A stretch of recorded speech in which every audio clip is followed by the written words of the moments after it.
Okay, good morning sa naton mga clients, aton mga sirs, aton mga bossing. Aton tutorial is paano i-config yung F670T.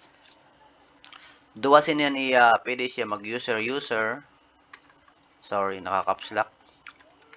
User tapos ano password user liwat.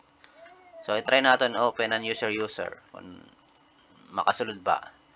So ano yan network niya is disconnecting. So di ka maka-edit kung nanon imo kuan. Ani pwede ka mag-edit sa nimo Wi-Fi, basic, SID settings, SID1. So pwede ka ngayon maghimo damo. May edit ngayon niya. An san client an imo mga ginhimo adi. Sa 5G sa SID settings, pwede ngayon siya maka-edit liwat. So i-try ano naton mag-log out para mas himo naton an mas damo. Admin, pinaka-default niya, admin gyapon, login. Diyan makalit sa networks. So, kanina may dakin edit. So, idiyaw na mo mag-create one kala siya.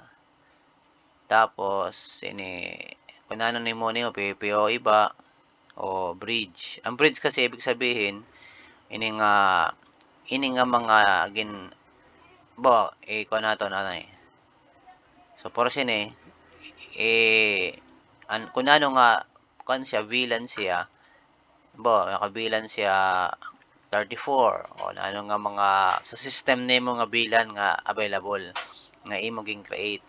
So mahimo mo siya mababind nimo siya port binding mababind nimo tungod sini nga pagtag sa bilan sa bridge mode. So i-cancel tala na iton ang aton ginhimo is 50. Naghimo kita gin check ko enable VLAN 50 nakabind para sa client niya sa PPPoE. So kanina naka-highlight sa PPPoE. Sa na aton lang ni pinaka survey sa naton na himo kanina. So gintag na ako ng LAN 1, LAN 2, SID1 pati SID5. So bilan 50. So automatic malapos na sinian naka-PPPoE nga system.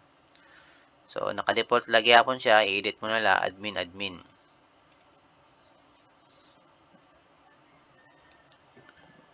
Tapos i-check lat naton ang bilan 22.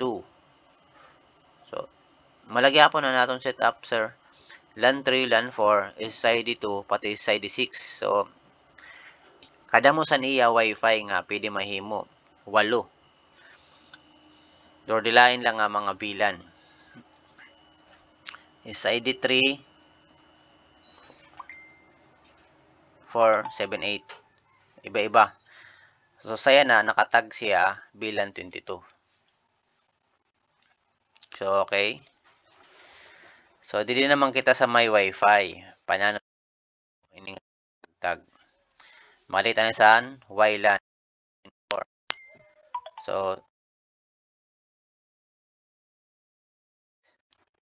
So ini na ang isay dito. So ginhimo ko siya may Rapis Wi-Fi. So naka-uncheck itong kanina, pwede i-check mo siya para gumana.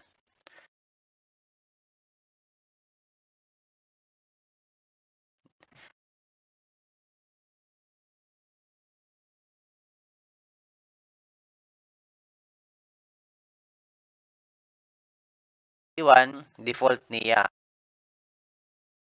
sa modem. Naton ginhimo is edit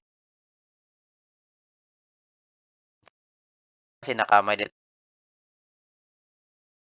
Di man i-password. Di rin maupay. Kailangan open system. Submit. Lagi sa 5G. So, SID settings, SSID6, tapos security, open system. So, klaro. Hindi din naman kita sa administration. Paano pag-edit san password san user. So, Pwede ka mabutang nila 1, 2, 3, 4, 5, 6, 7, 8, 9, 1, 2, 3, 4, 5, 6, 7, 8, 9. Saya na sa tutorial, di ko siya lalabdan. So, ano yung pinaka-default user la para in case nga makalimtan niyo, kamo mag-design mismo sa nanugod ang password. So, may time kasi nakakalimtan ko, mas maupay, mas kamo gudan mag-set. So, sa administration naman, mo lagi hapon, kung ano instruction sa user, mo lagi hapon admin. Kamo na't bahala mag-edit. So, sa na, okay na, klaro naman natin tutorial. Check nato na niya network, no? Security. So, wala ka na nalabtan siya nila. Sa network, mo lang ito, bilan 22, bilan 50. So, igam nila nimo, ang nakatag, bilan 22 ini.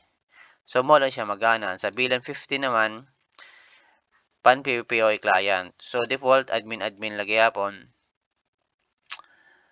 Okay na, na-review na natin ang paghimusan 1. Baw, may daka pa usa nga VLAN nga napinsaran. So, i-click na lang mo enable VLAN, tapos butang nimo is internet. So, inilan available niya. Baw, may daka ipapatagos san loyalty. Ini nga himo nimo. Pwede siya mapagana. O, bridge mo lang nimo. Ini i-bridge nimo ni siya. So, enable VLAN ini. Bawa bilan 23. May daka ipapatagos dira nga nga system. Magana siya. So saya na marilaan iton. Cancel la. Okay na. Maliwanag.